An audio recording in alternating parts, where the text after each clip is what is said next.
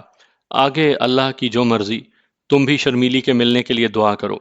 تھوڑی دیر کے بعد میں نے رفت بی بی کو تسلی تشفی دے کر اس کے دیور کے ساتھ روانہ کر دیا اور فرید بخاری المعروف بامچھل فوجی چاچا کو اپنے پاس بلا لیا۔ اس نے میرے سامنے بیٹھنے کے بعد تازہ ترین صورتحال کی وضاحت کے لیے منہ کھولا ہی تھا کہ میں نے جلدی سے کہا، بخاری صاحب، آپ کو اپنی صفائی پیش کرنے کی قطعاً کوئی ضرورت نہیں۔ مجھے یقیناً اس بات کا اندازہ ہے کہ رفت بی بی کی گمشدہ لڑکی والے معاملے میں آپ کا کوئی ہاتھ نہیں۔ آپ نے جس کھلے ڈھلے انداز میں اس اجنبی بدماش کو ڈھونڈنے کی کوشش کی ہے، اسی نے ان لوگوں کو آپ پر شک ظاہر کرنے کا موقع فراہم کیا ہے۔ مجھے اپنے نشانہ بننے یا مورود الزام ٹھہرائے جانے کی ذرا بھی پرواہ نہیں ملک صاحب، کیونکہ میں جانتا ہوں کہ شرمیلی کی گمشدگی سے میرا کوئی تعلق واسطہ ہی نہیں۔ وہ گہری سنجیدگی سے بولا۔ رفت کے گھر میں شادی کی وجہ سے اتنے زیادہ لوگ جمع تھے کہ گھر میں داخل ہوئے بغیر فردن فردن ان کا جائزہ نہیں لیا جا سکتا تھا، لہٰذا مجھے یہ طریقہ اختیار کرنا پڑا۔ میں نے جو کچھ بھی کیا ہے وہ قانون کی مدد کے لیے کیا ہے، لیکن افسوس کہ ہمارا مطلوبہ بندہ نہ تو مل سکا اور یہ ایک نیا پھڈا الٹا کھڑا ہو گیا۔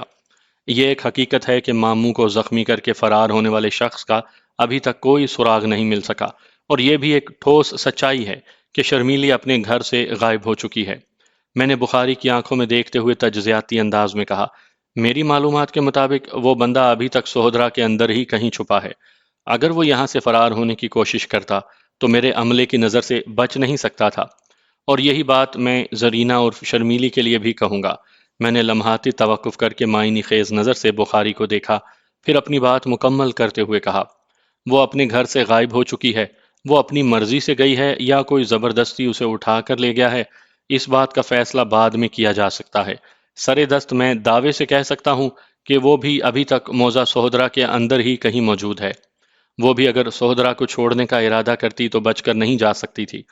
میں نے رات ہی میں نگرانی کا ایسا بندوبست کر دیا تھا کہ سہودرا سے باہر جانے والا کوئی شخص قانون کی نظر میں آئے بغیر ایک قدم آگے نہیں بڑھا سکتا۔ ملک صاحب، وہ سرسراتی ہوئی آواز میں بولا، کہیں شرمیلی کی گمشدگی میں بھی اسی بدماش کا ہاتھ تو نہیں جس نے رات ماموں کو شدید زخمی کر دیا تھا؟ ایسا ہو سکتا ہے، اور آپ کی طرح میرا ذہن بھی اسی انداز میں سوچ چکا ہے۔ میں نے اس بات میں گردن ہلاتے ہوئے کہا، اب ہمیں گھر گھر گھس کر تلاشی لینا ہوگی، پھر ہی بات بن سکے گی۔ آپ کہہ تو ٹھیک رہے ہیں ملک صاحب، وہ پرخیال انداز میں بولا، لیکن میرا دھیان کسی اور طرف بھی جا رہا ہے۔ کس طرف؟ میں نے سوالیہ نظر سے اس کی طرف دیکھا۔ اگر ہم فرض کر لیں، اور جیسا کہ موجودہ حالات بھی اسی جانب اشارہ کرتے ہیں، کہ ماموں کو شدید زخمی کرنے والا وہ لفنگا ہی شرمیلی کی گمشدگی کا ذمہ دار ہے، تو پھر یہ بھی طے ہے کہ یہ کام ایک سوچے سمجھے منصوبے کے تحت کیا گیا ہے۔ شرمیلی اپنی مرضی سے غائب ہوئی ہے، اور وہ بھی اپنی رخصتی سے ایک رات پہلے۔ مجھے تو یہ کوئی عاشقی معشوقی کا چکر نظر آ رہا ہے جناب۔ لمحاتی توقف کے بعد اس نے ان الفاظ میں اضافہ کیا، اگر شرمیلی کو زبردستی اغوا کیا جاتا تو شادی والے گھر میں کوئی نہ کوئی افراتفری تو یقیناً پھیلنی چاہیے تھی نا۔ رات کو سب ٹھیک ٹھاک سوئے اور صبح پتہ چلا کہ دلہن ہی گھر میں موجود نہیں۔ یا تو شرمیلی خود اپنی مرضی سے کہیں گئی ہے جناب، اور یا پھر گھر کے کسی فرد نے اس سلسلے میں اس کی معاونت کی ہے۔ یہ اغوا کا معاملہ ہرگز ہرگز نہیں ہو سکتا۔ بخاری صاحب، میں آپ کے تجزیے سے کافی حد تک متفق ہوں، میں نے صاف گوئی کا مظاہرہ کرتے ہوئے کہا۔ میرے ذہن نے فوری طور پر جو لایا عمل ترتیب دیا ہے، اس کی روشنی میں ہمیں دو محاذوں پر نبرد آزما ہونے کی ضرورت ہے۔ ایک محاذ میرا ہے اور دوسرا آپ کا۔ یہاں تک تو سمجھ گیا جناب، وہ تائیدی انداز میں گردن ہلاتے ہوئے بولا۔ آگے فرمائیں۔ میں نے فرمایا، آپ نے مجھے کل 15 بندے فراہم کیے تھے، جن میں سے 2 اسلم اور جاوید کو میں نے اپنے کانسٹیبل کے ساتھ لگا رکھا ہے۔ باقی 13 کی مدد سے آپ سہودرا کے چاروں جانب ایک گھیرا سا بنا لیں، تاکہ شرمیلی اور مطلوبہ بدماش میں سے کوئی یا دونوں ایک ساتھ کہیں جانے کی کوشش کریں تو آپ لوگ انہیں فوراً قابو میں کر لیں۔ اب ہمیں ان خطوط پر بھی سوچنا ہے کہ وہ دونوں ساتھ ہیں۔ میں نے اتنا کہہ کر تھوڑا توقف کیا، پھر ٹھہرے ہوئے لہجے میں اضافہ کیا، آپ چونکہ شرمیلی کے پڑوسی بھی ہیں، اور آپ نے کسی عاشقی معشوقی والے معاملے کو بھی نشاندہی کی ہے، اس لیے اس معاملے کی جڑ کھودنا بھی آپ ہی کے فرائض کا حصہ ہے۔ آپ اپنے گھر کی خواتین سے مدد لیں اور جلد از جلد یہ پتہ چلانے کی کوشش کریں کہ شرمیلی اس شادی پر راضی بھی تھی یا اس کے گھر والے زبردستی بھی آ رہے تھے، اور اگر وہ واقعی فاروق نامی چندر کلاں کے اس جوان سے شادی نہیں کرنا چاہتی تھی تو پھر اس کا رجحان کس طرف تھا؟ آپ میرا مطلب سمجھ رہے ہیں نا؟ بڑی اچھی طرح سمجھ گیا ملک صاحب، وہ اسبات میں گردن ہلاتے ہوئے بولا، یہ کام میں کر لوں گا۔ اب ذرا آپ اپنے مشن کے بارے میں بھی تو بتائیں۔ میں اپنے عملے کے 2-3 افراد کے ساتھ فوراً رفت بی بی کے گھر جا رہا ہوں۔ میں نے بخاری کو اپنے پروگرام سے آگاہ کرتے ہوئے کہا، سب سے پہلے تو جائے وقوع کا جائزہ لینا ضروری ہے۔ علاوہ ازیں شاہدہ نامی اس لڑکی کا کڑا انٹرویو بھی اہم ثابت ہوگا جو شرمیلی والے کمرے میں سوئی ہوئی تھی۔ میں نے ذرا دیر کو رک کر سانس درست کی، پھر اپنی بات مکمل کرتے ہوئے کہا، اس کے بعد ہم خانہ تلاشی کا سلسلہ بھی شروع کریں گے۔ میری خواہش اور کوشش تو یہی ہے کہ شرمیلی کی بارات کی آمد سے پہلے ہی اسے برآمد کر لوں، بشرط یہ کہ وہ ابھی تک گاؤں کے اندر موجود ہو۔ بخاری نے سوچ میں ڈوبے ہوئے لہجے میں کہا اور مجھے سلام کر کے رخصت ہو گیا۔ فرید بخاری اور فوجی چاچا کا آخری جملہ بڑا پرمعنی اور فکر انگیز تھا، لیکن پتہ نہیں کیوں میرے اندر سے ایک صدا ابھر رہی تھی کہ زرینہ اور شرمیلی سہودرا میں ہی سے ملے گی۔ یہ چھٹی حص کا اشارہ بھی ہو سکتا تھا کیونکہ زرینہ اور شرمیلی آدھی رات کے بعد ہی گھر سے نکلی تھی اور میں اس سے بہت پہلے موزہ سہودرا کی ناکہ بندی کا تسلی بخش بندوبست کر چکا تھا۔ شرمیلی اپنی شادی سے ایک رات پہلے گھر سے غائب ہو گئی تھی، تو اس کا صاف صاف مطلب یہی تھا کہ وہ اس شادی کے لیے راضی نہیں تھی۔ صحیح صورتحال کا اندازہ جائے وقوع پر پہنچنے کے بعد ہی لگایا جا سکتا تھا۔ ماموں والے واقعے میں جن افراد نے حملہ آور کو بہت قریب سے دیکھا تھا، ان کے مطابق اس کا حلیہ کچھ اس طرح کا تھا: عمر 30 سال کے آس پاس، رنگ گورا، قد درمیانہ، جسم مائل با فربہی، ہلکی ہلکی اور باریک سی مونچھیں، دائیں آنکھ کے اوپری حصے میں کسی پرانے زخم کا لگ بھگ 2 انچ لمبا نشان، جیسے کبھی کسی تیز دھار آلے سے اس پر وار کیا گیا ہو۔ علاوہ ازیں اس کی آنکھوں میں سرخی بھی تیرتی بتائی گئی تھی۔ وہ ہاتھ پاؤں کا مضبوط اور ایک غسیلا شخص تھا۔ یہ ایک ایسا حلیہ تھا جو سنتے ہی مجھے ذہن نشین ہو گیا۔ اگر وہ شخص اچانک میرے سامنے آ جاتا تو میں اسے پہچاننے میں ایک لمحہ بھی تاخیر نہ کرتا۔ ایک لحاظ سے یہ بڑا عجیب و غریب کیس تھا۔ شادی والا گھر ماتم کدے کا منظر پیش کر رہا تھا۔ میں لگ بھگ 9 بجے شرمیلی کے گھر میں موجود تھا، اور دلچسپ بلکہ افسوسناک بات یہ تھی کہ وہ گزشتہ رات ہی یہاں سے کہیں اور منتقل ہو چکی تھی۔ آج دن میں ہی کسی بھی وقت اس کی بارات آنے والی تھی۔ چندر کلاں کا ایک نوجوان فاروق احمد شرمیلی کو بیاہ کر اپنے ساتھ لے جانے والا تھا، اور وہ اپنی رخصتی سے پہلے ہی رخصت ہو چکی تھی۔ کہاں، یہ کسی کو معلوم نہیں تھا۔ اپریل کا وسط گرمی کے لحاظ سے کچھ کم ظالم نہیں ہوتا۔ آج کل جون اور جولائی والی قیامت خیزی تو نہیں تھی، پھر بھی لگ پتا رہا تھا۔ ابھی صبح کے 9 ہی بجے تھے اور سورج نے اپنا دیدار ایسے جلالی انداز میں کروایا تھا کہ جسم کا ایک ایک مسام پسینہ اگلنے پر مجبور ہو گیا تھا۔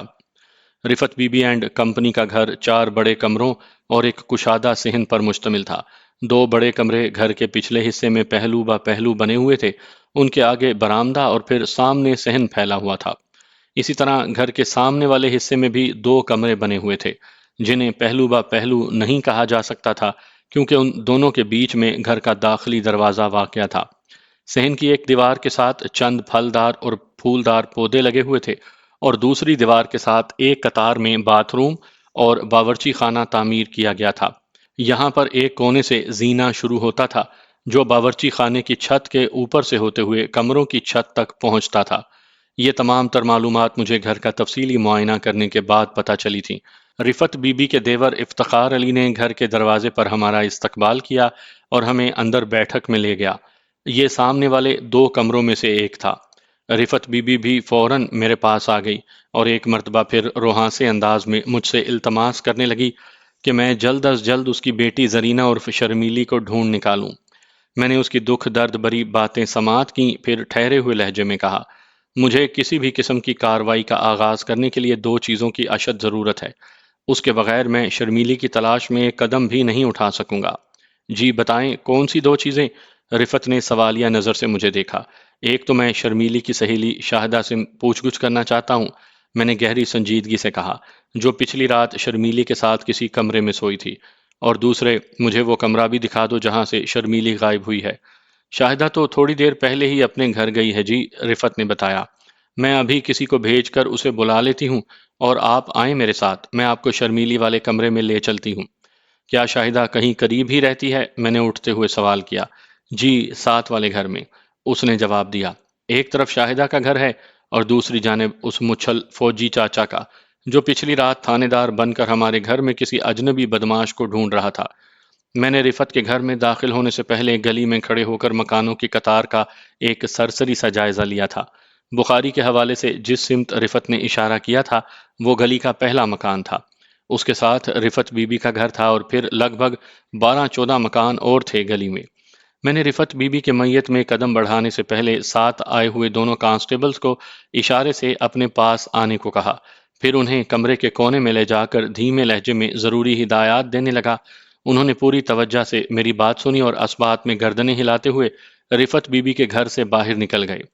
میں نے انہیں اس گلی کے دونوں کونے سنبھالنے کی تاکید کی تھی اور اس کے ساتھ ہی یہ احکام بھی دیے تھے کہ وہ ایک ایک دروازے پر نظر رکھیں اور کسی بھی قسم کی غیر معمولی بات دیکھیں تو فوراً حرکت میں آ جائیں۔ وہ میرے مقصد کی تہہ میں اتر کر احکام کی تعمیل کے لیے فوراً روانہ ہو گئے تھے۔ ایک بات کا ذکر کرنا میں بھول گیا، اور وہ یہ کہ تھانے سے روانہ ہوتے وقت میں نے 3 افراد کو اپنے ساتھ لے لیا تھا۔ ان میں 2 تو یہی کانسٹیبلز تھے، تجمل حسین اور صفدر علی، اور تیسرا شخص تھا محمد بوٹا۔ محمد بوٹا کا شمار ساٹھا پاٹھا مردوں میں ہوتا تھا۔ وہ ایک جہاں دیدہ اور سرد و گرم چشیدہ شخص تھا۔ اس کی پیشہ ورانہ مہارت کا میں دل و جان سے قائل تھا، اور گاہے بگاہے بوقت ضرورت میں اس کی خدمات حاصل کرتا رہتا تھا۔ جی ہاں، محمد بوٹا ایک مانا ہوا ماہر کھوجی تھا۔ صفدر اور تجمل باہر چلے گئے تو میں نے رفت کو چلنے کا اشارہ کیا۔ افتخار علی بھی میرے ساتھ ہی اٹھ کر کھڑا ہو گیا تھا۔ جب ہم لوگ بیٹھک سے نکل کر گھر کے صحن میں داخل ہوئے تو افتخار علی نے رفت سے مخاطب ہوتے ہوئے کہا، بھابی، آپ تھانے دار صاحب کو شرمیلی والا کمرہ دکھاؤ، میں شاہدہ کو بلانے کسی کو اس کے گھر بھیجتا ہوں۔ ٹھیک ہے۔ رفت اسبات میں گردن ہلا کر آگے بڑھ گئی۔ وہ 4 بڑے کمروں اور ایک کشادہ صحن والا گھر تھا، لیکن ان دنوں چونکہ وہ شادی والا گھر تھا اس لیے مہمانوں کی موجودگی کے باعث بقول شخص کھچا کھچ بھرا ہوا نظر آ رہا تھا۔ میں رفت بی بی کی رہنمائی میں گھر کے عقبی کمروں میں سے ایک کے اندر پہنچ گیا۔ میں نے تھانے میں ہی رفت اور افتخار کو یہ ہدایت کر دی تھی کہ اس کمرے کو لاک کر دیا جائے جہاں رات کو شرمیلی سوئی تھی۔ انہوں نے میری ہدایت پر عمل کیا تھا۔ ابھی رفت نے میرے سامنے ہی کمرے کا تالا کھولا تھا۔ میں محمد بوٹا کے ساتھ مذکورہ کمرے میں داخل ہوا اور ٹھہرے ہوئے لہجے میں کہا، بوٹا جی، وہ لڑکی جس کا کھرا نکالنا ہے وہ پچھلی رات اپنی ایک سہیلی کے ساتھ اس کمرے میں سوئی تھی۔ میں نے اس کی سہیلی کو بلا لیا ہے، آپ کام شروع کریں۔ میرا اشارہ پا کر محمد بوٹا اکڑو زمین پر بیٹھ گیا اور کمرے کے فرش کو عقابی نظروں سے گھورنے لگا۔ اس دوران میں رفت بی بی سے محو گفتگو رہا۔ میں نے اس سے پوچھا، رفت بی بی، آج صبح سب سے پہلے کس کو پتا چلا تھا کہ شرمیلی گھر سے غائب ہے؟ یہ اطلاع تو شاہدہ ہی نے دی تھی، رفت نے بتایا۔ وہ کمرے سے باہر نکلی اور یہ خبر سنائی کہ شرمیلی کمرے میں موجود نہیں۔ پھر آپ لوگوں نے کیا کیا تھا؟ یہ خبر سنتے ہی ہم پریشان ہو گئے تھے، اس نے جواب دیا۔ ہم نے شرمیلی کو پورے گھر میں تلاش کیا لیکن وہ کہیں بھی نہ ملی، تو آس پڑوس کے گھروں سے بھی پوچھ کر دیکھ لیا مگر… وہ ٹوٹے ہوئے انداز میں جملہ نامکمل چھوڑ کر خاموش ہوئی تو میں نے پوچھا، رات کو شرمیلی اور شاہدہ نے کمرے کے دروازے کو بند کر لیا تھا یا کھلے ہوئے دروازے کے ساتھ ہی سوئی تھیں؟ انہوں نے دروازہ بھیڑ دیا تھا، رفت نے جواب دیا، لیکن نہ تو بند کیا تھا اور نہ ہی اندر سے کنڈی لگائی تھی۔ جب تمہیں پتا چلا کہ شرمیلی گھر سے غائب ہو چکی ہے تو اس وقت تمہارا بیرونی دروازہ بند تھا یا کھلا؟ میں نے ایک نہایت ہی اہم سوال کیا۔ میں اس وقت گھر کے صحن میں کھڑی تھی جب شاہدہ نے کمرے سے نکل کر مجھے یہ بری خبر سنائی، رفت بی بی نے میرے سوال کے جواب میں بتایا، اور یہ منحوس خبر سنتے ہی میرا دھیان آپ باہر والے دروازے کی طرف گیا تھا اور میں نے دیکھا کہ دروازہ بند تھا۔ دروازہ بند تھا مطلب محض بھیڑا ہوا تھا یا اندر سے کنڈی بھی لگی ہوئی تھی؟ میں نے سنسناتے ہوئے لہجے میں استفسار کیا۔ جی، دروازے کو اندر سے کنڈی لگی ہوئی تھی۔ رفت بی بی کے جواب نے مجھے چونکا دیا۔ گھر کے داخلی دروازے کو اندر سے کنڈی لگے ہونے کا مطلب یہ تھا کہ شرمیلی اس دروازے کے راستے گھر سے باہر نہیں نکلی تھی، یا پھر گھر کے کسی فرد کی مدد سے وہ غائب ہوئی تھی جس نے اس کے جانے کے بعد بیرونی دروازے کی پھر سے کنڈی بند کر دی تھی، اور یہ کام شاہدہ کا بھی ہو سکتا تھا۔ آخری جملہ میرے ذہن کی پیداوار تھا اور اس کے اندر بے پناہ سنسنی بھری ہوئی تھی۔ شاہدہ شرمیلی کی رازدار سہیلی تھی۔ اگر شرمیلی نے گھر سے بھاگنے کا پروگرام بنایا ہوا تھا تو عین ممکن تھا کہ اس نے اپنی رازدار سہیلی کو بھی اپنے منصوبے سے آگاہ کر رکھا ہو تاکہ اس کی مدد سے اپنے منصوبے کو کامیابی سے ہمکنار کر سکے۔ اس سے پہلے کہ میں رفت بی بی سے مزید کوئی سوال پوچھتا، افتخار علی شاہدہ کو لے کر وہاں پہنچ گیا۔ مجھے لامحالہ شاہدہ کی طرف متوجہ ہونا پڑا۔ میں نے کھوجی بابا محمد بوٹا سے مخاطب ہوتے ہوئے کہا، بوٹا جی، یہ ہے گمشدہ دلہن کی سہیلی شاہدہ، جو پچھلی رات اس کمرے میں موجود تھی۔ آپ ذرا اس کے پاؤں کا کھرا بھی چیک کر لو۔ اس بچی کا کھرا تو میں چیک کر لیتا ہوں کیونکہ یہ میرے سامنے موجود ہے، محمد بوٹا نے میری جانب دیکھتے ہوئے کہا۔ مجھے اس لڑکی کی کوئی چپل یا جوتی چاہیے جسے تلاش کرنا ہے۔ وہ لمحاتی توقف کر کے کھانسا اور پھر سرسری انداز میں بولا، میں نے اس کمرے میں لگ بھگ 10 افراد کے کھرے الگ الگ پہچان لیے ہیں۔ اب یہ پتہ چلانا ہے کہ غائب ہونے والی دلہن کا کھرا ان میں سے کون سا ہے۔ پھر وہ شاہدہ کی طرف دیکھتے ہوئے مستفسر ہوا، دلہن رات کو کس بستر پر سوئی تھی؟ اس کمرے میں 2 چارپائیاں پہلو با پہلو بچھی ہوئی تھیں جن پر بستر بھی لگے ہوئے نظر آ رہے تھے۔ ظاہر ہے ان میں سے ایک چارپائی پر شرمیلی اور دوسری پر شاہدہ سوئی ہوگی۔ شاہدہ نے دیوار کی جانب والی چارپائی کی طرف اشارہ کرتے ہوئے بتایا، جی شرمیلی رات کو اس چارپائی پر سوئی تھی۔ ہم محمد بوٹا معنی خیز انداز میں ہنکارا بھر کر ایک مرتبہ پھر زمین کا جائزہ لینے لگا، پھر سیدھا کھڑا ہوتے ہوئے بولا، لائیں جی دلہن کے پاؤں کی کوئی جوتی۔ رفت نے فوراً محمد بوٹے کی فرمائش پوری کر دی۔ میں نے شاہدہ کو محمد بوٹے کے حوالے کرتے ہوئے کہا، بوٹا جی آپ اس کمرے میں کھرے وغیرہ کی تحقیق مکمل کر لو، اتنی دیر میں رفت بی بی سے چند باتیں کر لیتا ہوں۔ اس نے سرسری انداز میں سر ہلایا اور اپنے کام میں جت گیا۔ میں رفت بی بی کو لے کر واپس بیٹھک میں آ گیا۔ افتخار علی سایہ بن کر ہمارے ساتھ ادھر سے ادھر آ جا رہا تھا، چنانچہ وہ بھی ہمارے پیچھے ہی وہاں پہنچ گیا۔ بیٹھک میں اس وقت ہم تینوں کے سوا اور کوئی بھی نہیں تھا۔ میں نے سنجیدہ نظر سے باری باری ان دونوں کو دیکھا، پھر ٹھہرے ہوئے لہجے میں کہا، رفت بی بی، شرمیلی کے باپ کو بھی یہاں بلا لو، میں بہت ہی اہم بات کرنے والا ہوں۔ نیاز علی ابھی تک مجھے کہیں نظر نہیں آیا، وہ ہے کہاں؟ تھانے دار صاحب، آپ کی آمد سے چند منٹ پہلے ہی تو میں نے بھائی صاحب کو ایک بندے کے ساتھ ڈاکٹر کے کلینک بھیجا ہے۔ افتخار علی جلدی سے بولا، شرمیلی کی گمشدگی سے وہ ڈھہ گئے ہیں۔ میں تو ڈاکٹر کو گھر پر بلانا چاہتا تھا لیکن بھائی جی ہی نہیں مانے۔ آپ کو جو بھی کہنا ہے ہم سے کہہ لیں، رفت جلدی سے بولی۔ ٹھیک ہے، میں نے اس بات میں سر ہلایا اور ان کے چہروں کا جائزہ لیتے ہوئے کہا، ابھی میں آپ لوگوں سے جو 2-3 سوالات پوچھنے والا ہوں ان کا سچا اور کھرا جواب دینا ہے، ورنہ بڑی گڑبڑ ہو جائے گی کیونکہ میں نے دانستہ جملہ ادھورا چھوڑا، پھر ڈرامائی لہجہ اختیار کرتے ہوئے کہا، کیونکہ میں اس بارے میں کافی کچھ جانتا ہوں۔ یہ آخری جملہ میری طرف سے ایک نفسیاتی چال تھی، حالانکہ میں کسی بھی حوالے سے قطعاً کچھ بھی نہیں جانتا تھا۔ وہ دونوں تشویش بھری نظروں سے مجھے تکنے لگے، پھر افتخار علی نے الجھن زدہ لہجے میں پوچھا، ایسی کیا بات ہے تھانے دار جی؟ کیا شرمیلی اس شادی کے لیے دل سے راضی تھی؟ میرے سوال نے انہیں بری طرح چونکا دیا۔ انہوں نے ہڑبڑائی ہوئی نگاہوں سے ایک دوسرے کو دیکھا، پھر یکے بعد دیگرے میری جانب دیکھتے ہوئے متعاملانہ انداز میں بولے، جی کیا مطلب ہے آپ کا؟ ان کی گھبراہٹ نے بڑے واضح انداز میں مجھے بتا دیا کہ محض دال میں کچھ کالا ہی نہیں بلکہ پوری دال ہی کالی ہے۔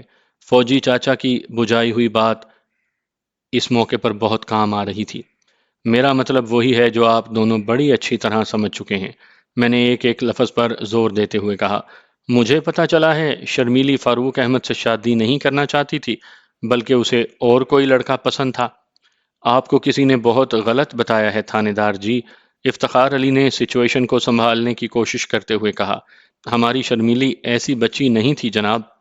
وہ ایسی تھی یا نہیں، میں 2 منٹ میں آپ کی نظروں کے سامنے کھول کر رکھ دوں گا، میں نے خاصے سخت لہجے میں کہا۔ شاہدہ شرمیلی کی رازدار سہیلی ہے نا، یہ تو اس کے ہر چھوٹے بڑے معاملے سے اچھی طرح واقف ہوگی۔ جب میں تھانے لے جا کر اس سے تفتیش کروں گا تو دودھ کا دودھ اور پانی کا پانی الگ ہو جائے گا۔ آپ لوگ مجھے سختی کا راستہ اختیار کرنے پر مجبور نہ کریں تو اچھا ہی ہے۔ میری ان دھمکیاں میز الفاظ نے ان دونوں کے مزاجوں پر خاطر خواہ اثر ڈالا۔ رفت کی پریشانی ان لمحات میں 7ویں آسمان کو چھو رہی تھی۔ وہ اپنے دیور کی طرف دیکھتے ہوئے سراسیمہ لہجے میں بولی، افتخار، میرا خیال ہے تھانے دار جی کو سب کچھ سچ سچ بتا دینا چاہیے۔ یہ ہمارے ہمدرد ہیں اور شرمیلی کو ڈھونڈنے میں ہماری مدد کرنا چاہتے ہیں۔ گویا بلی تھیلے سے باہر آ گئی تھی۔ میں نے تنزیہ نظر سے افتخار علی کی طرف دیکھا اور چبھتے ہوئے لہجے میں کہا، افتخار علی، تم سے کہیں زیادہ سمجھدار تو تمہاری یہ بھابھی ہے، جسے دوست اور دشمن کی بخوبی پہچان ہے۔ میں نے تو جی، وہ کھسیاہٹ بھرے انداز میں بولا، گھر کا پیٹ چھپانے کی کوشش کی تھی۔ جب بھابھی کو کوئی اعتراض نہیں ہے تو پھر اسی کی زبانی سن لیں آپ یہ کہانی بھی۔ کہانی تو میں رفت بی بی کی زبانی سن ہی لوں گا افتخار علی، میں نے گہری سنجیدگی سے کہا، لیکن آج تم بھی میری ایک بات بڑی مضبوطی سے اپنے پلے باندھ لو، زندگی میں کبھی کام آئے گی۔ وہ متذبذب نظر سے مجھے دیکھتے ہوئے بولا، کون سی بات جناب؟ یہ بات کہ، میں نے اس کی آنکھوں میں دیکھتے ہوئے کہا، تھانے دار اپنے حدود میں آنے والے علاقے کی دائی ہوتا ہے، لہٰذا اس سے پیٹ چھپا کر کسی بھی گھر کا مسئلہ حل نہیں کیا جا سکتا۔ میری اس پرمغز نصیحت پر وہ شرمندہ سا ہو کر دوسری طرف دیکھنے لگا۔ میں رفت بی بی کی جانب متوجہ ہو گیا۔ اگلے 3 منٹ میں رفت بی بی کی معرفت میرے علم میں کچھ اس قسم کا اضافہ ہو چکا تھا کہ زرینہ عرف شرمیلی سہودرا ہی کے ایک جوان مشتاق عرف کھنڈی کی محبت میں گرفتار تھی۔ کھنڈی کے نام سے مشہور یہ لڑکا کبڈی کا ایک ستھرا کھلاڑی تھا اور اکھاڑے میں پہلوانی وغیرہ بھی کرتا تھا، لیکن یہی کھنڈی شرمیلی کے والدین کو سخت ناپسند تھا، کیونکہ سہودرا میں اس کی شہرت زیادہ اچھی نہیں تھی۔ وہ بھنگ اور چرس وغیرہ کا نشہ کرتا تھا اور ہلکی پھلکی غنڈہ گردی بھی اس کے نامہ اعمال میں رقم تھی۔ لہٰذا نیاز علی اور رفت بی بی کسی بھی قیمت پر شرمیلی کی شادی کھنڈی کے ساتھ کرنے کو تیار نہیں تھے۔ یہ تمام معلومات خاصی اہمیت کی حامل تھیں، جو اس جانب اشارہ کرتی تھیں کہ شرمیلی اپنی مرضی سے کہیں نکل گئی تھی، اور اس کہیں کا سیدھا سیدھا مطلب تھا کھنڈی۔ میں نے رفت بی بی سے سوال کیا، جب تم ان تمام حالات سے اچھی طرح واقف ہو تو پھر تم نے شرمیلی کی گمشدگی کے بعد مشتاق عرف کھنڈی کو تو ضرور چیک کیا ہوگا؟ جی، سب سے پہلے ہم نے اسی کے گھر میں جھانکا تھا، رفت کے بجائے افتخار علی نے جواب دیا۔ اس کے گھر سے پتہ چلا ہے کہ کھنڈی پچھلے 2 دن سے سہودرا میں ہے ہی نہیں۔ وہ کہاں گیا ہوا ہے؟ میں نے پوچھا۔ اس کی ماں نذیرہ نے تو بتایا ہے کہ وہ اپنی خالہ بشیرہ کے گھر گیا ہوا ہے، رفت بی بی نے جواب دیا۔ بشیرہ گجرات شہر میں رہتی ہے، نذیرہ کا کہنا ہے کہ کھنڈی 3 4 دن کے بعد ہی واپس آئے گا۔ ٹھیک ہے، میں نے کچھ سوچتے ہوئے کہا، میں کھنڈی، نذیرہ اور بشیرہ سب کو باری باری چیک کروں گا، لیکن پہلے اس گھر میں کام مکمل ہو جائے۔ ادھر میری بات ختم ہوئی، ادھر محمد بوٹا کی صدا ابھری، آ جائیں ملک صاحب، دلہن کا کھرا مل گیا ہے۔ میں جلدی سے اٹھ کر بیٹھک سے باہر نکلا۔ محمد بوٹا چھت کی طرف جانے والی سیڑھیوں کے پاس کھڑا تھا۔ میں اس کے قریب پہنچا تو وہ سیڑھیوں کی جانب اشارہ کرتے ہوئے بولا، مجھے یقین ہے گمشدہ دلہن ان سیڑھیوں کے ذریعے مکان کی چھت پر پہنچی تھی اور پھر وہیں سے وہ فرار ہوئی ہے۔ چھت سے فرار ہوئی ہے؟ میں نے الجھن زدہ نظروں سے اس کی جانب دیکھا۔ کیا مطلب ہے بوٹا جی؟ سرکار، میں نے چھت پر چڑھ کر دلہن کے کھرے کا مکمل تعاقب کیا ہے جی، وہ انکشاف انگیز لہجے میں بولا۔ ان 13 14 مکانوں کی چھتیں آپس میں ملی ہوئی ہیں، دلہن کا کھرا ایک چھت سے دوسری اور دوسری سے تیسری چھت پر سے ہوتے ہوئے سب سے آخری گھر کی چھت تک گیا ہے۔ اب دیکھنا یہ ہے کہ وہ سانس لینے کے لیے متوقف ہوا، پھر گہری سنجیدگی سے اضافہ کرتے ہوئے بولا، چیک یہ کرنا ہوگا جناب کہ فرار ہونے والی دلہن آخری مکان کے اندر اتری ہے یا گھر کی عقبی جانب کود گئی ہے۔ ان مکانوں کی قطار کے پیچھے کھلا میدان ہے۔ میں نے رفت کی طرف دیکھتے ہوئے پوچھا، اس آخری گھر میں کون رہتا ہے؟ وہ جی، رمضان اور سغرا کا گھر ہے، اس نے جواب دیا۔ وہ اپنے 5 بچوں کے ساتھ وہاں رہتے ہیں۔ کیا تم نے شرمیلی کو رمضان اور سغرا کے گھر میں بھی دیکھا تھا؟ جی، وہاں بھی تلاش کیا تھا، اس نے اس بات میں گردن ہلائی، لیکن ان لوگوں کو بھی شرمیلی کے بارے میں کچھ پتا نہیں۔ اگر وہ ان کے گھر میں اتری ہوتی تو وہ لوگ مجھے ضرور بتا دیتے۔ اس کا مطلب ہے وہ مکان کی عقبی سمت میدان میں کودی ہوگی، میں نے سوچ میں ڈوبے ہوئے لہجے میں کہا، پھر محمد بوٹا کی جانب دیکھتے ہوئے اضافہ کیا، بوٹا جی، اب کھرے کا آخری سلسلہ مکان کے عقب سے شروع کیا جائے، کیا خیال ہے؟ بڑا نیک خیال ہے جناب، وہ بڑی رسان سے بولا، میں بھی یہی سوچ رہا ہوں، کیونکہ دلہن کے پاؤں کا کھرا اسی بات کی نشاندہی کر رہا ہے کہ وہ مکان کے پیچھے میدان میں کودی ہوگی۔ تو چلیں پھر ادھر ہی چلتے ہیں، میں نے دروازے کی جانب قدم اٹھاتے ہوئے کہا، پھر شاہدہ کو مخاطب کرتے ہوئے ٹھوس انداز میں اضافہ کیا، جب تک میں واپس نہیں آ جاتا تم ادھر ہی رہو گی۔ مجھے تم سے بہت ساری باتیں کرنی ہیں۔ جی، اس نے مختصر سا جواب دیا اور خاموش ہو گئی۔ میں کھوجی محمد بوٹا کے ہمراہ رفت بی بی کے گھر سے باہر نکلا تو اسی وقت شرمیلی کا باپ نیاز علی ڈاکٹر کو دکھا کر واپس آ گیا۔ وہ ایک مسکین صورت ادھیڑ عمر شخص تھا، بیٹی کی گمشدگی نے جسے اور بھی یتیم بنا دیا تھا۔ وہ شکل ہی سے جورو کا غلام دکھائی دیتا تھا۔ میں نے اس سے رسمی سی علیک سلیک کی اور تسلی دینے کے بعد آگے بڑھ گیا۔ اسی لمحے مجھے افتخار علی کی آواز سنائی دی، تھانے دار صاحب، آپ لوگ چلیں، میں بھائی صاحب کو اندر لٹا کر آتا ہوں۔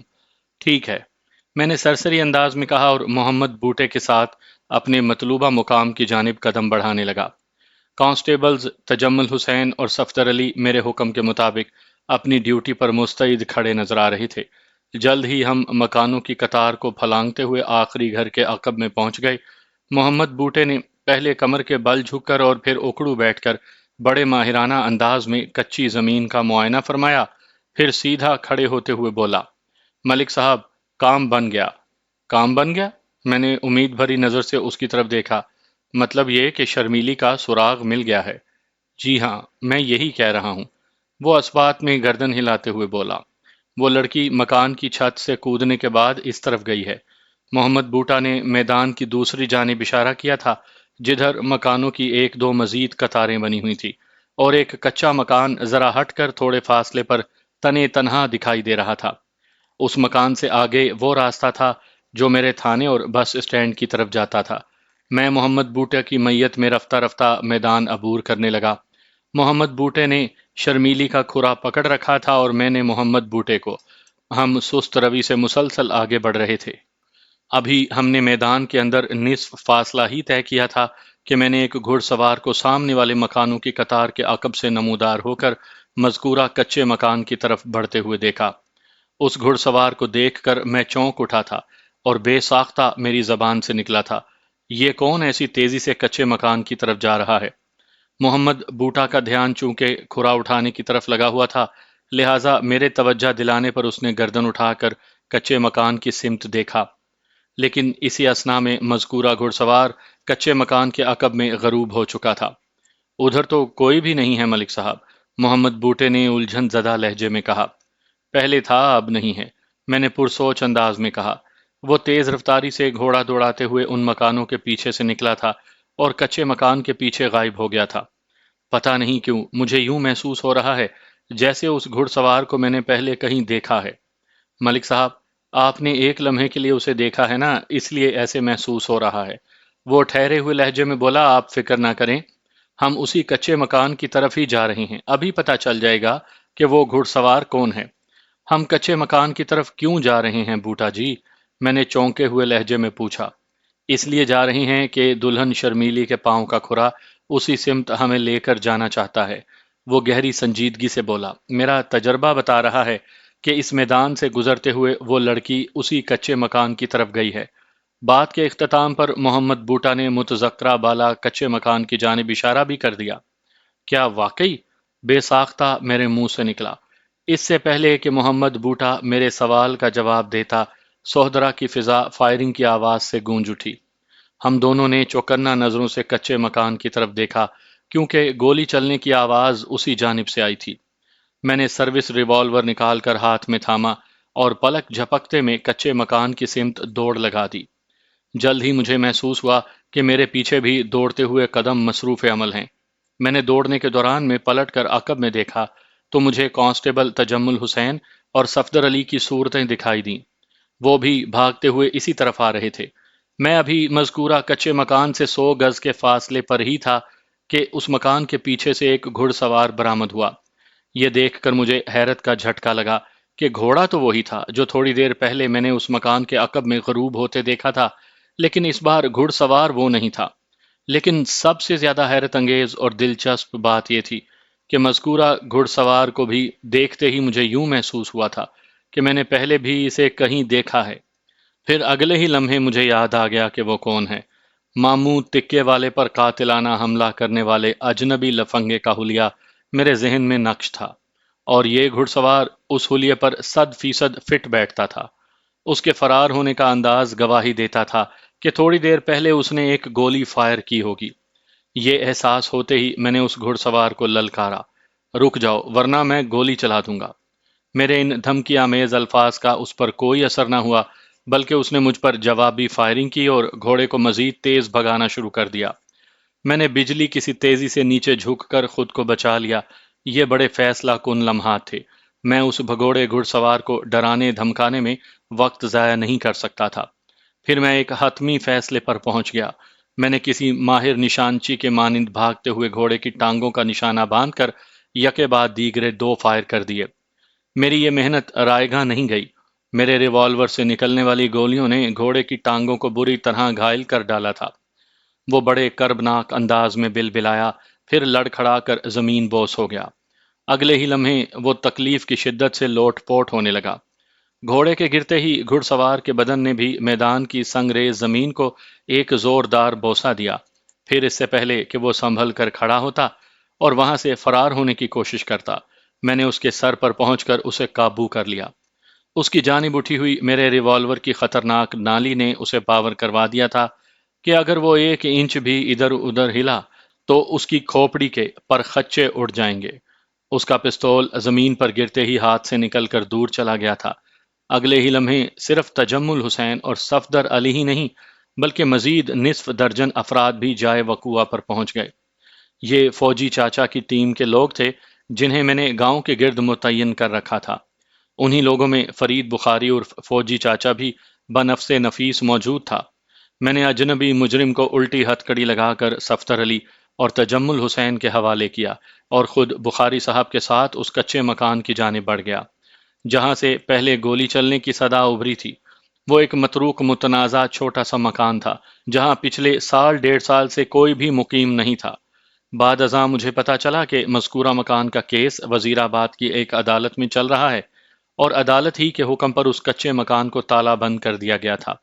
لیکن موجودہ حالات چیخ چیخ کر اس حقیقت کی گواہی دے رہے تھے کہ اس مکان کو غلط مقاصد کے لیے استعمال کیا گیا تھا۔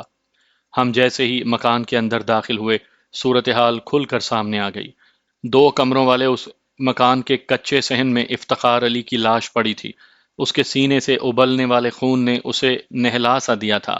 اسی لمحے مجھے یاد آ گیا کہ تھوڑی دیر پہلے میں نے افتخار علی ہی کو گھوڑے پر سوار اس مکان کے پیچھے غروب ہوتے دیکھا تھا۔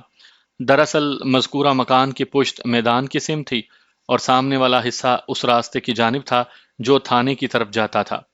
کمروں کی تلاشی بڑی سود مند ثابت ہوئی۔ ایک کمرے میں سے شرمیلی بازیاب ہو گئی، لیکن انتہائی خراب حالت میں۔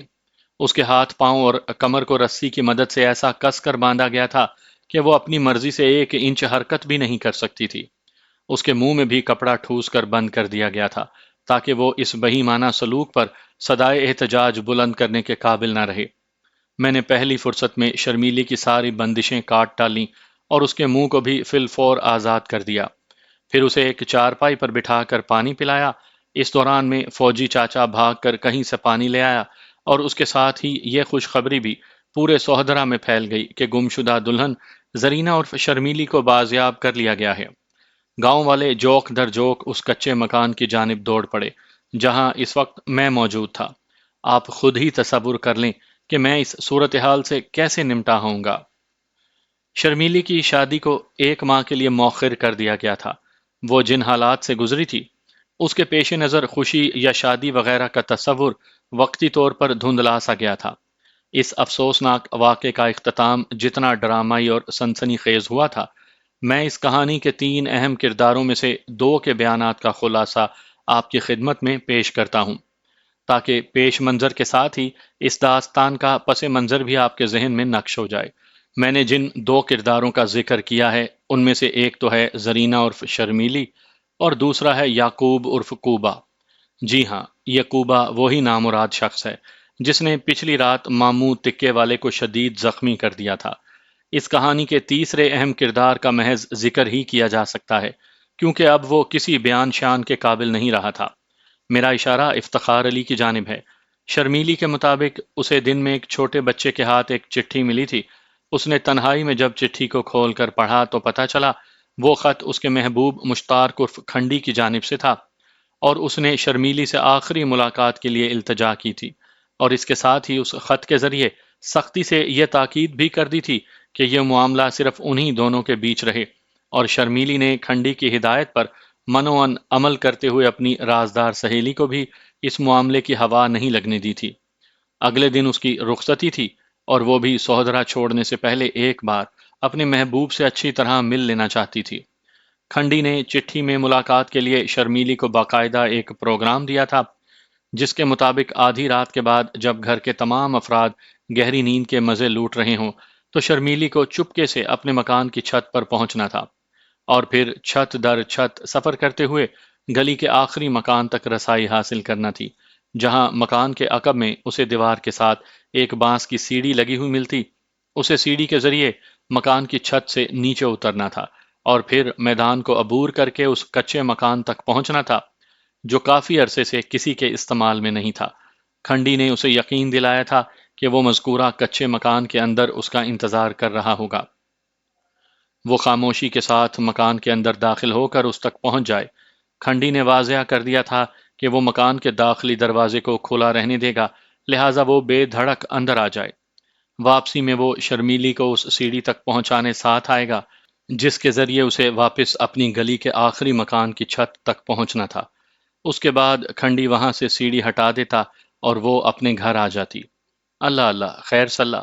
شرمیلے نے اس ملاقات والے معاملے کو صیغہ راز میں رکھتے ہوئے کھنڈی کی بھیجی ہوئی چٹھی کے مطابق عمل کر ڈالا، اور جب اسے اپنی گلی کے آخری مکان کے پچھواڑے ایک دیوار کے ساتھ بانس کی سیڑھی لگی نظر آئی تو اسے یقین ہو گیا کہ کھنڈی اس کچے غیر آباد مکان میں ضرور اس کا انتظار کر رہا ہوگا۔ وہ میدان عبور کر کے کشاں کشاں اپنے محبوب سے ملاپ کے لیے اس مکان کے اندر داخل ہو گئی۔ کوبا پہلے سے گھات لگائے وہاں بیٹھا شرمیلی کا انتظار کر رہا تھا۔ اسے بے بس کر کے ایک چارپائی پر ڈال دیا۔ کوبا ایک جرائم پیشہ شخص تھا، لہٰذا شرمیلی پر قابو پا کر اسے رسیوں میں جکڑنے کا مرحلہ اس کے لیے مشکل ثابت نہیں ہوا تھا۔ شرمیلی اس کچے مکان میں دیدار یار کے لیے گئی اور ایک خطرناک مصیبت میں گرفتار ہو گئی تھی۔ جیسا کہ میں نے بتایا ہے، کوبا ایک جرائم پیشہ شخص تھا۔ اس کا تعلق حافظ آباد کے ایک گاؤں سے تھا۔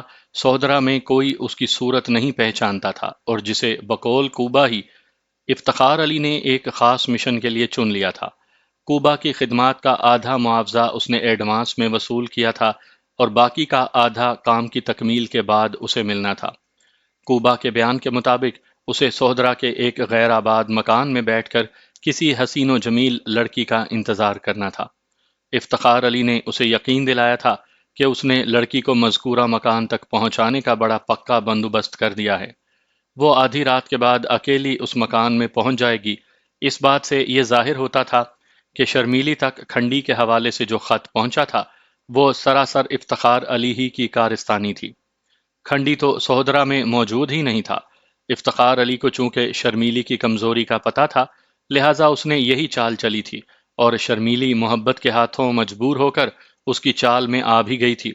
اس نے یہی سمجھا تھا کہ اس کا محبوب شخص اس سے ملاقات کے لیے گجرات سے واپس آ گیا تھا۔ اس کی قسمت بری کہ وہ نقلی چٹھی کے فریب میں آ گئی تھی۔ رات کے آخری حصے میں افتخار علی کوبا کے پاس پہنچا اور مکان کے اندر داخل ہوئے بغیر دروازے پر ہی کھڑے کھڑے پہلے لڑکی کی آمد کی تصدیق کی، پھر اس نے کوبا سے سرگوشی میں کہا، بے وقوف، تمہاری حماقت نے بڑی گڑبڑ کر دی ہے۔ میں نے کیا حماقت کی ہے؟ کوبا نے اس سے پوچھا۔ تم نے تکے والے اس بڈھے سے جو جھگڑا کیا ہے، اس کی وجہ سے تمہیں اس وقت پورے گاؤں میں تلاش کیا جا رہا ہے۔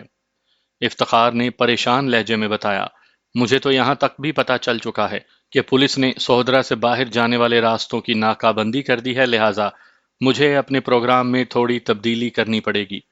کیسی تبدیلی؟ کوبا نے چونک کر اس کی طرف دیکھا۔ یہ جس لڑکی کو تم نے باندھ کر اندر ڈال رکھا ہے نا، اسے ختم کر دو۔ رقم کی تم پرواہ نہیں کرو، میں تمہیں خوش کر دوں گا۔ افتخار علی نے بڑے مضبوط لہجے میں کہا، اب میں کل صبح ہی تمہارے پاس آؤں گا۔ کام ہو جانا چاہیے۔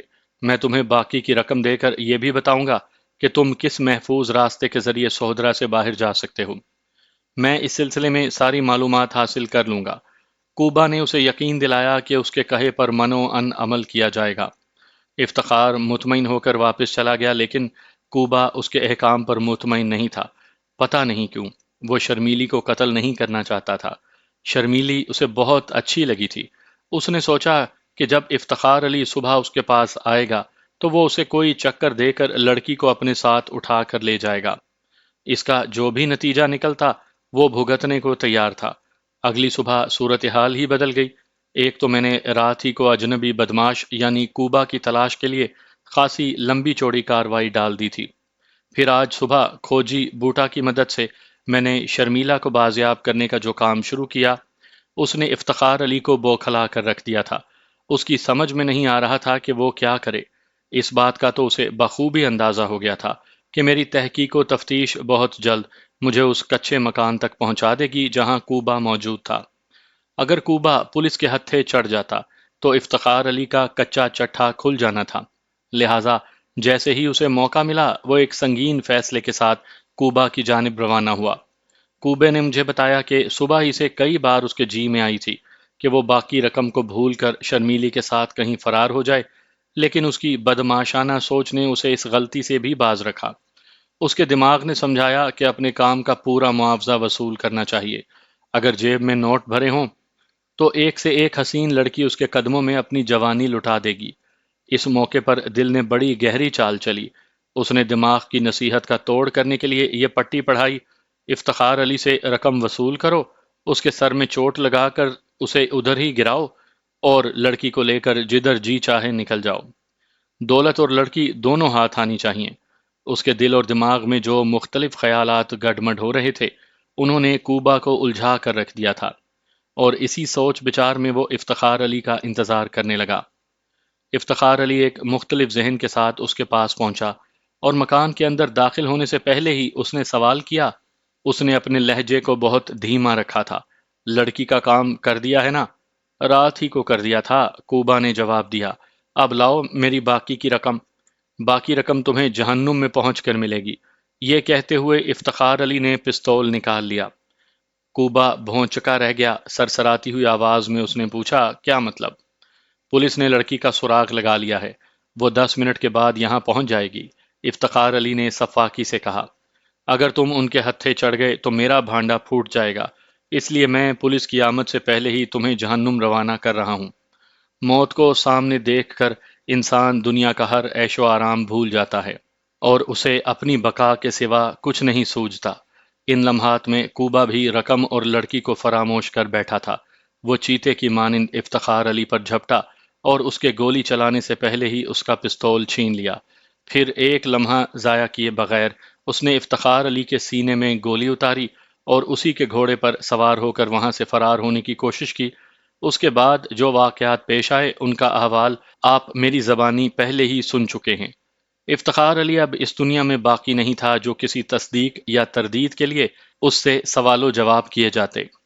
اس تمام تر بکھیڑے کے اختتام پر میں نے رفعت بی بی سے صرف ایک ہی سوال کیا تھا: افتخار علی کی آپ لوگوں کے ساتھ ایسی کون سی دشمنی تھی کہ اس نے شادی سے ایک دن پہلے اپنی سگی بھتیجی کے ساتھ یہ سلوک کیا؟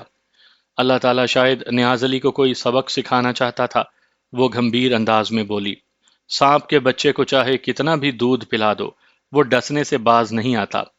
اس فلسفے کے بعد رفعت بی بی نے مجھے ایک واقعہ سنایا جس کا خلاصہ چند سطروں میں کچھ یوں ہے۔ نیاز علی اور افتخار علی میں شرمیلی کے رشتے پر انبن ہو گئی تھی۔ افتخار علی شرمیلی کو اپنی بہو بنانا چاہتا تھا، لیکن رفعت نے صاف انکار کر دیا۔ لگ بھگ 1 سال تک دونوں بھائیوں میں شدید مخالفت رہی۔ اب نیاز علی ہی کی منت خوشامد کے بعد یہ تعلقات بحال ہوئے تھے۔ افتخار نے اوپری دل سے صلح تو کر لی تھی، لیکن موقع ملتے ہی وہ بس گھولنے سے باز نہیں آیا تھا۔ وہ شرمیلی کو منظر سے غائب کر کے رفعت بی بی کو ذلیل و رسوا کرنا چاہتا تھا۔ یہ رفعت بی بی کا نقطہ نظر تھا۔ اگر افتخار علی زندہ ہوتا تو میں اس کا موقف بھی جان سکتا تھا۔ چونکہ ایسا ممکن نہیں رہا تھا، لہٰذا مجھے رفعت بی بی اور یعقوب عرف کوبا کے بیانات پر یقین کرنا پڑا، اور ان دونوں کے بیانات آپس میں لگا کھاتے تھے۔